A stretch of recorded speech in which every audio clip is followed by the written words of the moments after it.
Hello everyone and welcome to Let's All Game. I'm your host Saino, and with me as always is Naylock. Hey! It is August 23rd, 2016, and we are here to bring you the news. Let's get right into it. So, PlayStation Now is coming to the PC, and I would assume Mac as well, since the same application is for both, along with a DualShock 4 wireless USB adapter.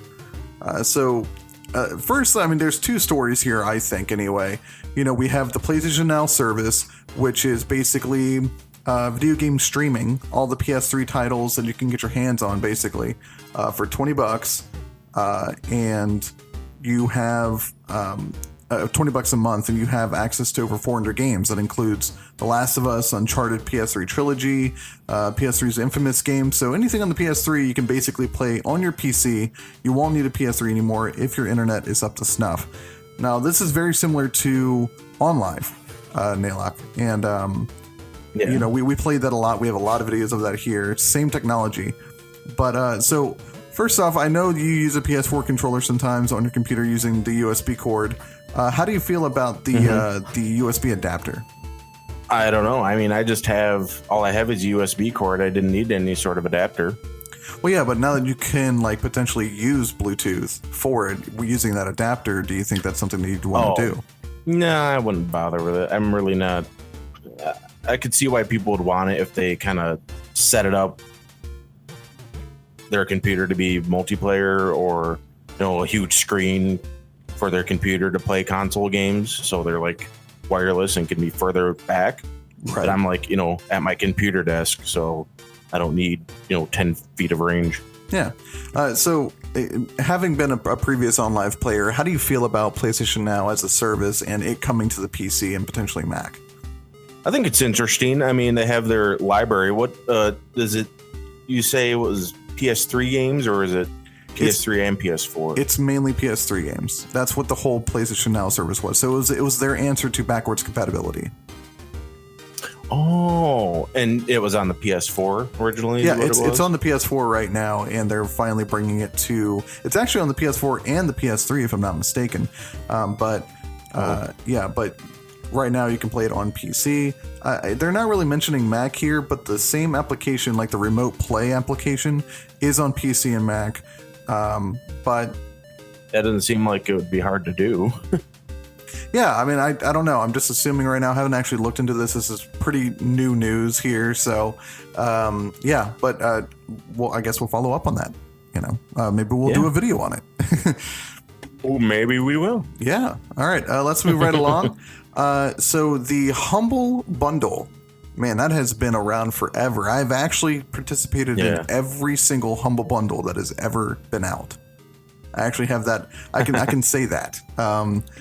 So for the first time member. Yeah, no, exactly. Well, I mean, it's for a good cause, right? It all goes to charity and stuff. So for the first time ever, the HumbleBundle is offering PS4 and PS3 games, and there are a ton of titles here. It's more than 10 Capcom games available for a total of $15. So let's talk about what you can get here, right? Jeez. So if you pay $1 or more, you get Final Fight Double Impact, you get Strider, which is for PS3 or PS4, Super Puzzle Fighter 2 Turbo HD Remix, that's on PS3, Wolf of the Battlefield Commando 3, that's on PS3 as well, and 45% off Street Fighter 5, which is a hell of a discount, especially for when that game came out. I definitely wanted to get it, but I stopped it. Like, I canceled my pre-order. This I will probably be getting just to get Street Fighter 5.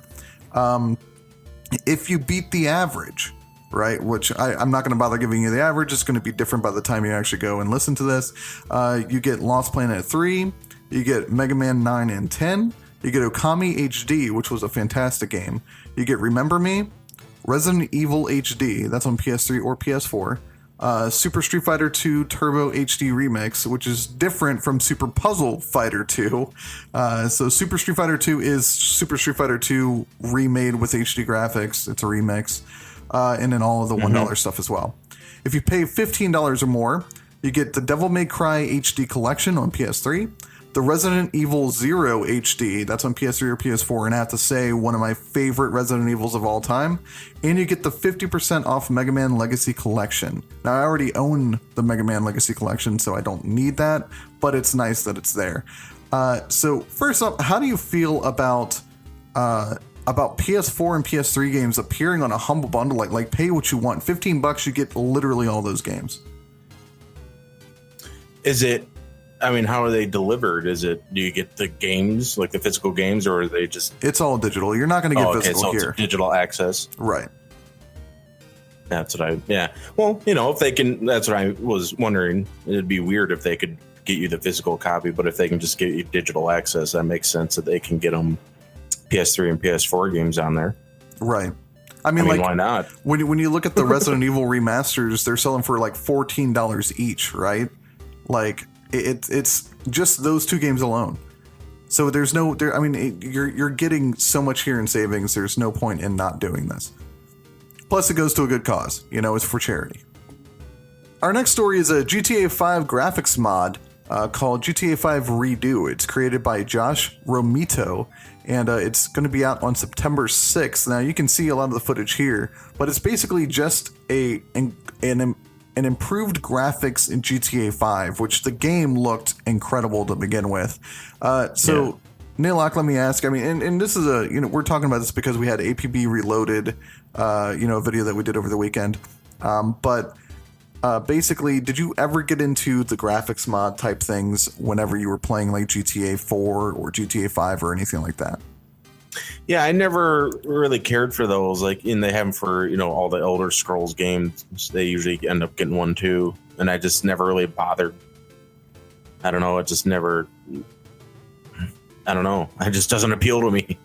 Yeah. I mean, like, the only like graphics mod game that I did was Oblivion, which I think was needed at that time, but yeah, this looks incredible, but I'm not sure if I'm actually going to do this or not, but it looks incredible. So hats off to you, Josh. Like, you did a good job. Yeah.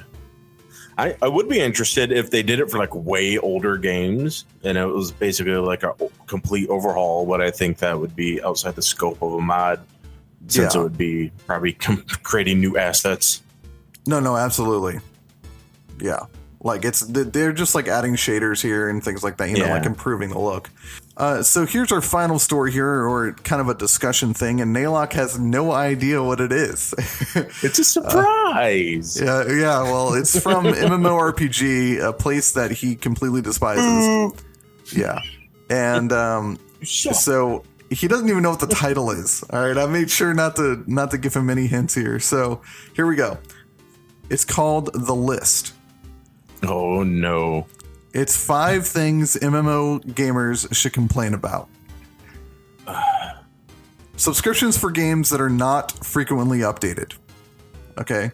And we're just going to read through this. It says, no longer is it acceptable for MMOs to charge a subscription if they are not going to update their game frequently.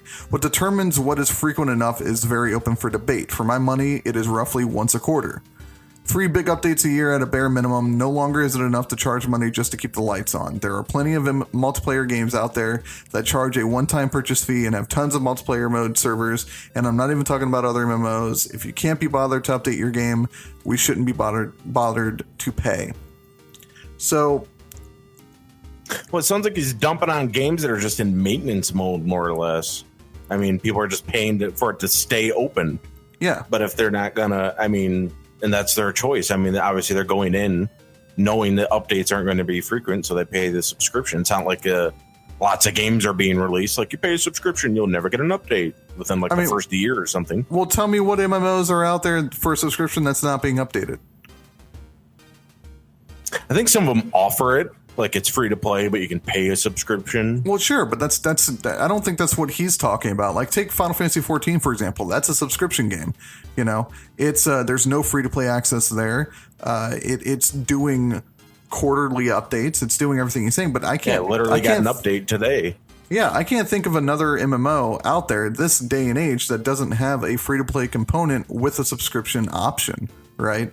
Like, and usually the ones that have a subscription are the high end ones that have, like, I can't think of some low end game that still charges a subscription for access. I mean, like, okay, we could argue Dark Age of Camelot, right? That's probably. But don't they have a free aspect too? No, they don't. Okay. Dark Age of Camelot does not. Ultimate Online. I would disqualify super old games though, because it's like, they are paying to keep the lights on because it's in maintenance mode. If they didn't charge subscription, they just say screw it, we'll shut it down. Yeah, I mean, it's like I agree. So, I mean, but those are the only two games I can think of: is Ultima Online and with Dark Age of Camelot. That's it. I'm sure there's more, but again, those are the only two I can think of. I know. Yeah, I don't know. Maybe write in the comments. Do you know more? Okay, so let's move on to the next one, and we'll just go through them right now and see if you were right on anything. Okay.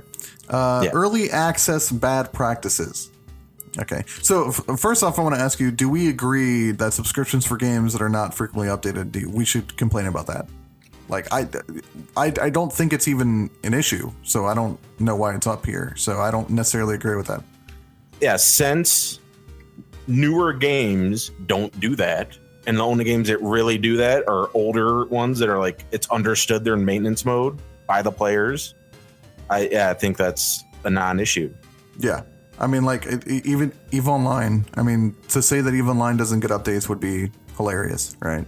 But they get updates all the time, Yeah, exactly. And they have a subscription. So it goes on that. I just wanted to see where we stood on that point. Okay. Yeah. So early access bad practices. It goes on to say, this one is great for developers, but not so great for consumers. There's a reason that a lot of developers have gone to the lean model of software development and not just for games. This means creating those minimal viable products and getting them to the hands of paying customers as soon as possible. The great part as the consumer is that you can see some really off-the-wall design decisions that traditional developers and publishers wouldn't be willing to try. The bad news is that financially, it's usually the consumer left holding the short end of the stick when the game they were promised would be built around the minimal viable product they purchased never gets developed because not enough people are interested. I don't know what the hell he's talking about. Does that happen? Again, this is just games. Talking about games in general. He's talking about Steam Greenlight, I think. Oh, yeah. Projects and Kickstarters and...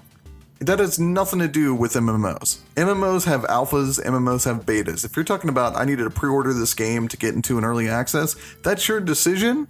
Okay, the game doesn't ultimately change from that ground floor alpha. Like, by the time you're able to pay for the alpha, the game's not changing. It's not like back in the day when Vanguard Saga of Heroes was coming out and we were playing literally Microsoft Vista Windows crap with the UI being exactly like Vista and other stupid crap like that. Like, that is not the day of MMOs anymore.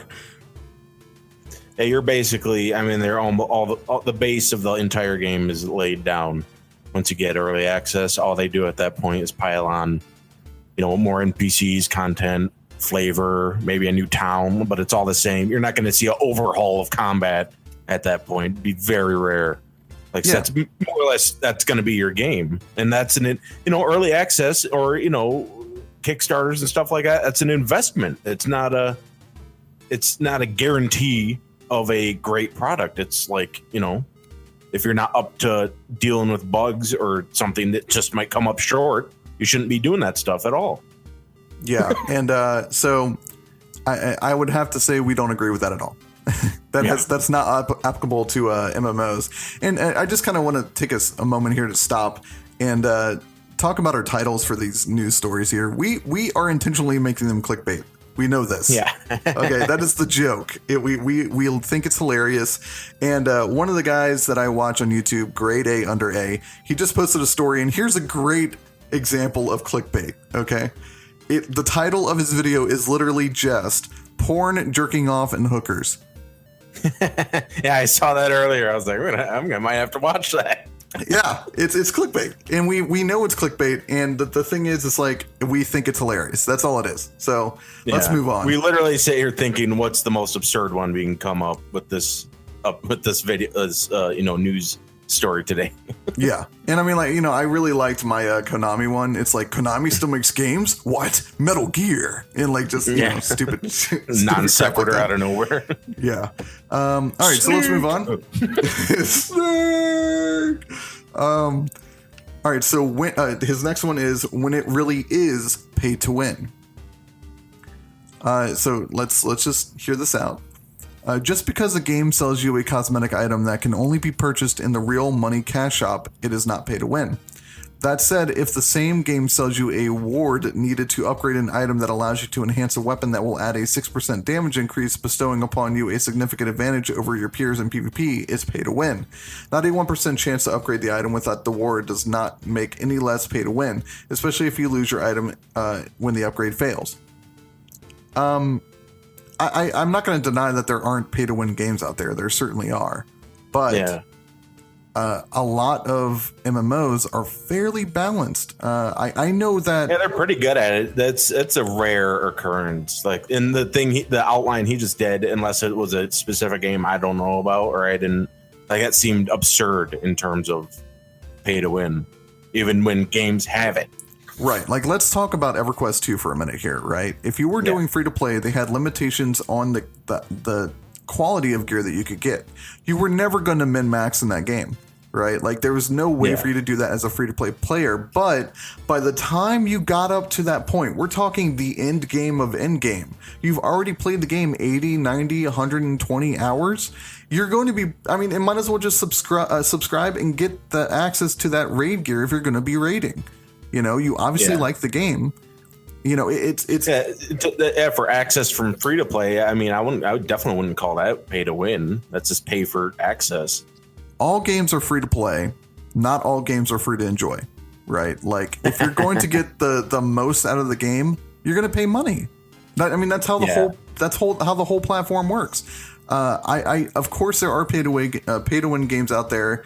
You can buy like some. I know when PlanetSide Aftershock came out, the expansion pack to PlanetSide 1, all of the alien weaponry was completely broken. It was the most powerful stuff in the game, and you had to buy the expansion pack to stay competitive. But that's not. You know, that game still had a subscription fee. I'm only including that because it's similar to, hey, you need to shell out more money to actually be competitive, right? It wasn't a cash shop item. It was just an expansion pack. Yeah, that example, like what, 6% boost? That would be nuts.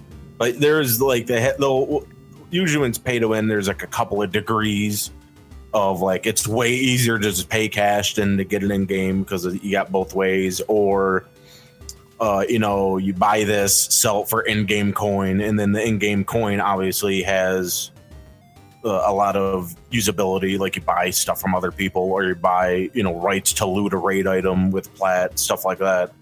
So I mean, you could call that pay to win, but I don't know, I've yet to see a thing where it's just you just pay cash and you get an awesome weapon. Yeah, I mean, I'll again, like Nalox said, a lot of the pay to win, what a lot of people consider pay to win is, wow, this was so easy to upgrade my stuff to the highest tier.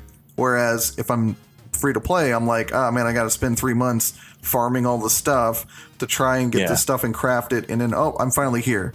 It's a convenience item, right? That's what it is. It's just like buying an account or buying gold or whatever. It's all, don't buy gold, but I'm just saying, like, it's one of those things where it's supposed to be convenience. It's just making it easier on you. Not everybody has a lot of time. They just want to get to the end game, enjoy it, and then leave. That's fine. That's what that is. Getting to the end game, I really don't have a problem with them doing that. It's when people get upset at it when when you can get better at the end game through paying more cash. Then that's when people start getting upset usually. Right. Well, that's valid, but that goes without saying, right? Because if you're sitting there looking for a drop and you could just buy from the cash shop, that's dumb, right? It brings the whole value of that item down. But let's move on. When a game launches and it isn't anything like the hype, I think we already know what it's going to say, but let's just get it out of the way. This one game is going to bring up. Yeah, this one isn't always on the developer. A lot of the times, publishers and public relations get their hands involved and make promises that the developer just isn't equipped to live up to. Other times, the developer runs into time constraints and features end up on the cutting room floor. For my money, I'd rather have a game be repeatedly delayed to launch a quality product than an on-time half-assed product. I'm okay with waiting to see if it makes the game that much better. Kudos to Square Enix for having the guts to delay Final Fantasy XV for 2 months even after they held a spectacle of an event to announce the release date. Some high-ranking officials had to swallow their pride to get that to happen, and I'm glad they did. First off, Final Fantasy 15 is not an MMO. I think a better example would have been Final Fantasy 14. Yeah, Final Fantasy 14, that had, when that first came out, and then it was just, they had to completely redo it, and that's like an actual example of an MMO being delayed or being put back into development to fix it, but I don't know why they would bring up Final Fantasy 15. I don't know. I mean, like, and even... I mean, the thing with, and we did a podcast on Final Fantasy 14 called Lodestone Radio, and we were there at the beginning of 14, and we actually liked it. We defended it because, you know what? We had realistic expectations of what that game was going to be. You know, it had nothing to do with, we were expecting this one thing and we got something completely different. No, it was, we literally got exactly what we were expecting to get, that everything Square Enix said was in the game, and it worked fine. It was great. So it was the collective, community saying, no, we hate this game, whatever, shut it down. And so they did the right thing, and Final Fantasy 14 is a much better game for it. But that's really the only thing where, I mean, what MMO nowadays has a ton of hype behind it besides Final Fantasy 14?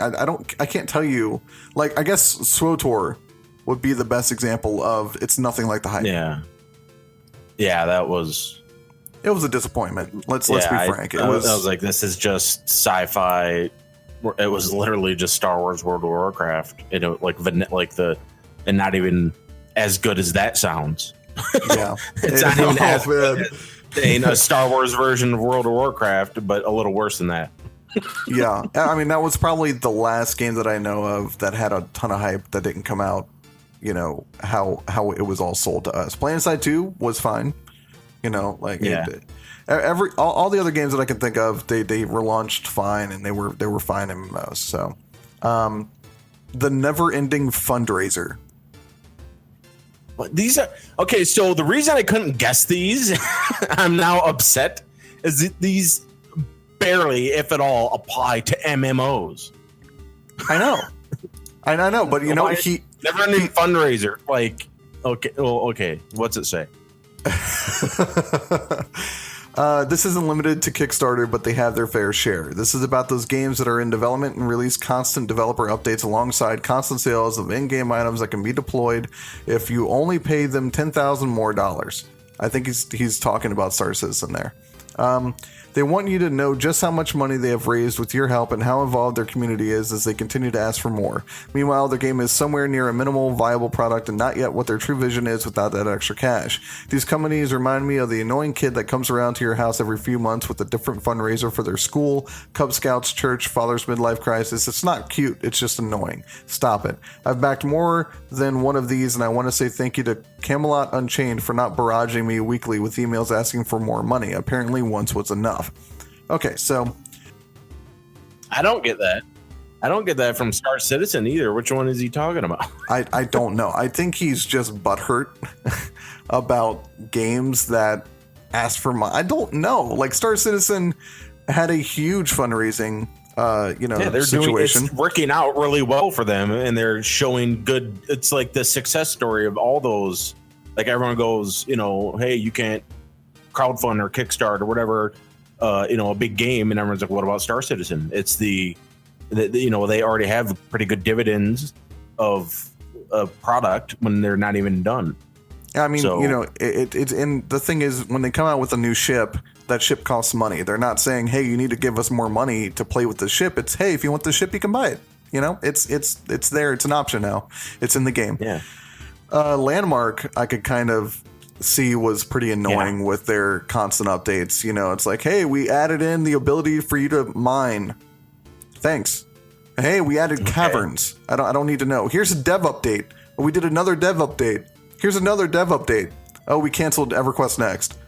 Yeah, that was a pretty big bait and switch, because there a lot of people who invested in Landmark did so because they said, yeah, these are the tools we're going to use to make EverQuest Next. So it was basically like Landmark was the app for supporting EverQuest Next.